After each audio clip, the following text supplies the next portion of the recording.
संजय गांधी को नहीं मिली कुर्सी, नौसेना प्रमुख बने गुस्से का शिकार। रक्षा मंत्री और नेवी चीफ के बीच कुर्सी वाली वो तकरार। नमस्कार, जनसत्ता में आपका स्वागत है। देश के रक्षा मंत्री और नौसेना प्रमुख के बीच बातचीत चल रही हो और डिफेंस मिनिस्टर इतने नाराज हो जाएं कि गालियां देने लगें और उसके बाद नेवी चीफ को इस्तीफे की पेशकश करनी पड़े तो यकीनन वजह बेहद गंभीर होगी। मगर आपको ये जानकर हैरानी होगी कि इमरजेंसी के दौरान भारत के तत्कालीन रक्षा मंत्री बंसीलाल और नौसेना प्रमुख एसएन कोहली के बीच ये सब कुछ सिर्फ इसलिए हुआ क्योंकि तब की प्रधानमंत्री इंदिरा गांधी के बेटे संजय गांधी को डिनर टेबल पर मनचाही कुर्सी नहीं मिली थी।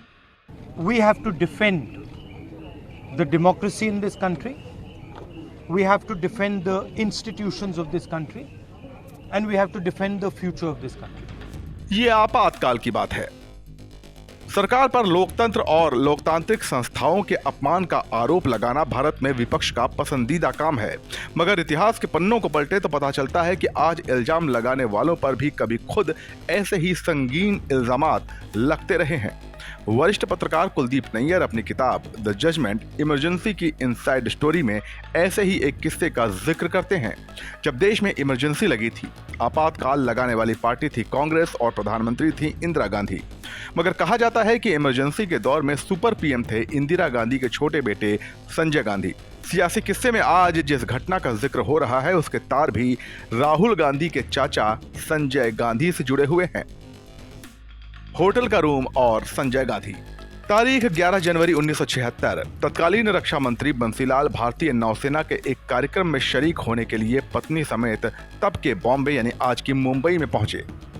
साथ में थे उस दौर के super power Sanjay Gandhi. Navy के प्रतिष्ठित MES बंगलो नॉक में तीनों सेनाओं के सीनियर ऑफिसर्स के ठहरने का इंतजाम था। ऐसे में नौसेना के अधिकारियों ने प्रोटोकॉल के हिसाब से बंसीलाल और संजय गांधी के लिए लग्जरी होटल में एक स्वीट और एक डबल रूम बुक करवा दिया।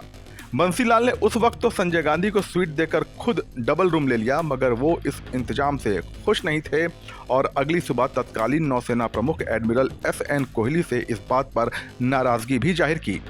मगर छोटी सी बात के बतंगड़ बनने की कहानी तो अभी शुरू होनी बाकी थी। डिनर पर हंगामा। नौसेना के उस कार्यक्रम के बाद रात को हाई टेबल डिनर होना था। असली हंगामा इसी डिनर में संजय गांधी की कुर्सी को लेकर हुआ। प्रोटोकॉल के मुताबिक हेड टेबल पर राष्ट्रपति और उनकी पत्नी, राज्यपाल और उनकी पत्नी, रक्षा मंत्री और उनकी पत्नी तथा 2 फ्लैग ऑफिसर्स के बैठने की जगह थी। यहां तक कि सेना के प्रमुखों को भी दूसरी टेबल पर जगह दी गई थी, जिन्हें अंग्रेजी के वर्ण ई का आकार दिया गया था, जबकि संजय गांधी को काफी नीचे नौसेना के सीनियर अधिकारियों के साथ जगह दी गई थी। वरिष्ठ पत्रकार कुलदीप नैयर अपनी किताब द जजमेंट इमरजेंसी की इनसाइड स्टोरी में लिखते हैं कि बंसीलाल ने नेवी चीफ कोहली से कहा कि संजय को हेड टेबल पर बिठाया जाए। यह सुनकर एडमिरल कोहली प्रोटोकॉल का हवाला देते हुए कहने लगे कि ऐसा करना मुमकिन नहीं है। बस फिर क्या था, बंसीलाल अपना आपा खो बैठे और नौसेना के अधिकारियों के सामने ही गाली गलौज पर उतर आए।